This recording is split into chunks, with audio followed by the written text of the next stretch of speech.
दोस्तों ये मामला हाल ही का है जो कि पटना के शंभू गर्ल्स हॉस्टल का है। ये नीट छात्रा की मौत को लेकर है जो कि 11 जनवरी को हुआ था। चलिए हम समझते हैं पूरी मामला क्या है। एक्चुअली ये लड़की 5 जनवरी को अपने घर से आती है, शाम को हॉस्टल पहुंचती है, सब कुछ सही रहता है। रात में पापा से अपने बात करती है, मैं हॉस्टल सही सलामत पहुंच गई हूँ, वहां तक चीजें सब कुछ सही रहता है। 6 जनवरी को सुबह ये बेहोशी की हालत में अपने कमरे में पाई जाती है। वहाँ के लोगों ने अपने इसके घर पे इन्फॉर्म किया, पुलिस को इन्फॉर्म किया। इस लड़की को प्राइवेट हॉस्पिटल में एडमिट भी किया गया। लड़की इलाज के दौरान 11 जनवरी को दम तोड़ देती है।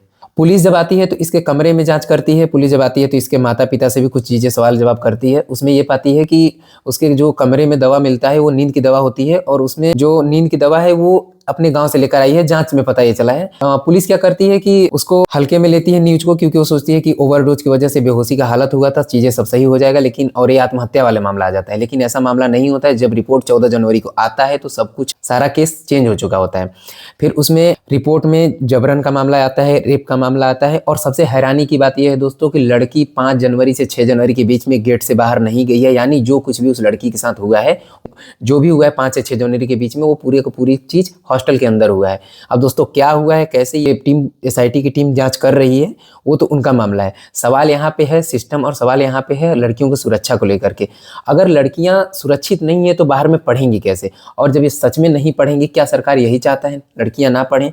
अगर ये सिस्टम, ये सरकार अगर ऐसे कर रही है तो उसको इस पे विचार करना चाहिए। हमें हिंदू राष्ट्र पर ज्यादा सवाल उठाया जाता है। हमें जावेद, अली, आफ्ताब, मोहम्मद, इन सब सवालों से ज्यादा जरूरी है कि हमारे देश में कानून व्यवस्था कैसा है, हमारे देश की लड़कियां कितनी सुरक्षित हैं, हमारी देश की लड़कियां पढ़ाई में उनको कोई बाधा, कोई रुकावट आ रहा है तो उस पर कितना करना चाहिए।